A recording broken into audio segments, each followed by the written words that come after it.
channel. Today we are going to talk about 5 different ways you can improve your social skills group.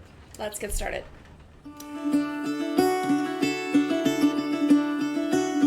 Alright, first thing that I would recommend you put in every single social skills group that you have, whether the topic is about friendship or self-regulation or executive functioning skills, please put in there communication skills.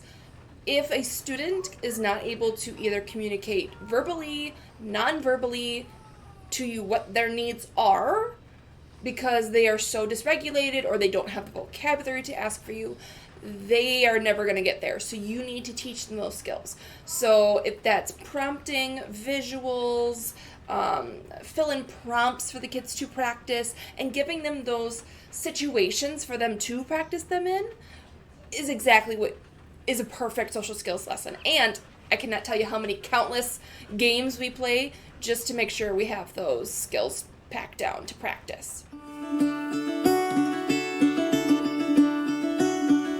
Number 2 thing that I would make sure you put in your social skills classes is just socializing. Talking, having the kids talk to their peers, having that one-on-one volley of conversations, having conversations more than about the things that they like, getting them to conversate about things they don't like, telling them the proper way to communicate with their peers. And you can do this simply by playing a board game or just talking about what you did over the weekend. If you have those social expectations, you can also teach the kids those social cues that they need to become more integrated into their regular education class. Number 3, mirror what you want them to do. This is literally one of my favorite lessons I teach every year. Mainly in the fall. It's usually to a group of students that is new to me or is a student I've had in the past, but they are a little bit more grown, they understand a little bit more things now, and that is just mirroring what I say. Do as I'm telling you to do so you can better do your thing. So the thing that I do is I usually tell the kids, okay, great, we're going to play a game. Come join me. And usually we're on the floor because they're easy access. If I do it on a table, it's a little bit more dramatic, but it's still effective. And what I do is, without telling the students and with the parents' permission, I videotape us playing this game.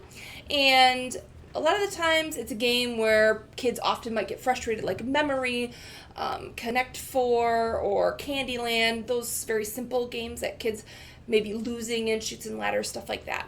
And when it comes to my turn, I pretend to get upset about not getting what I want or losing a point or whatever it is.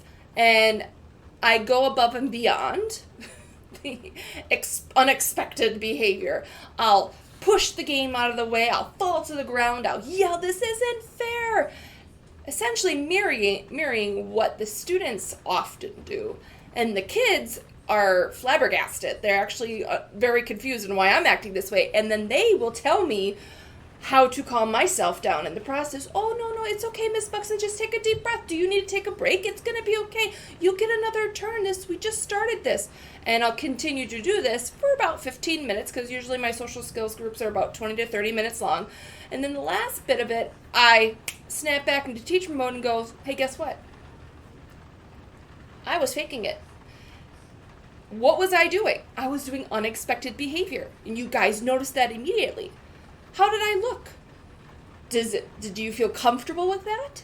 And it gives the kids a different perspective. And then the next class that we have, I show them, "Hey, I videotaped us. Let's go over the things that I could have done better." And then they tell me they're my teachers now. And it's really cool to see those things that they've learned and apply them to help me better myself as they think.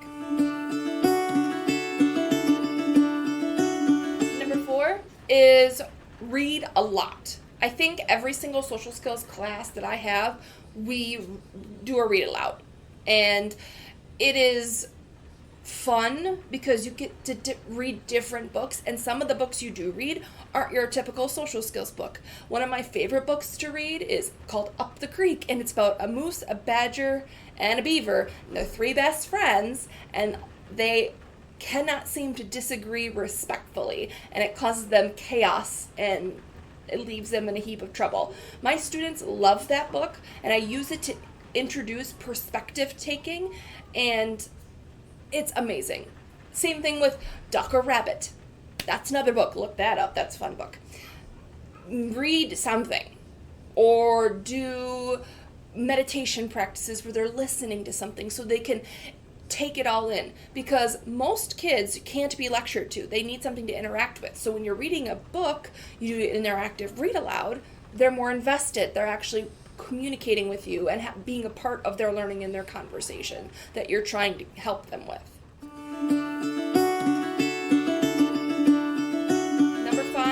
Tip number 5 is be human. Explain to the kids the things you struggle with and how the things you're teaching them and help yourself.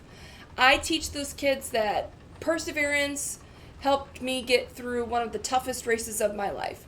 I was miserable, I had so many injuries, and yet I made it through without giving up.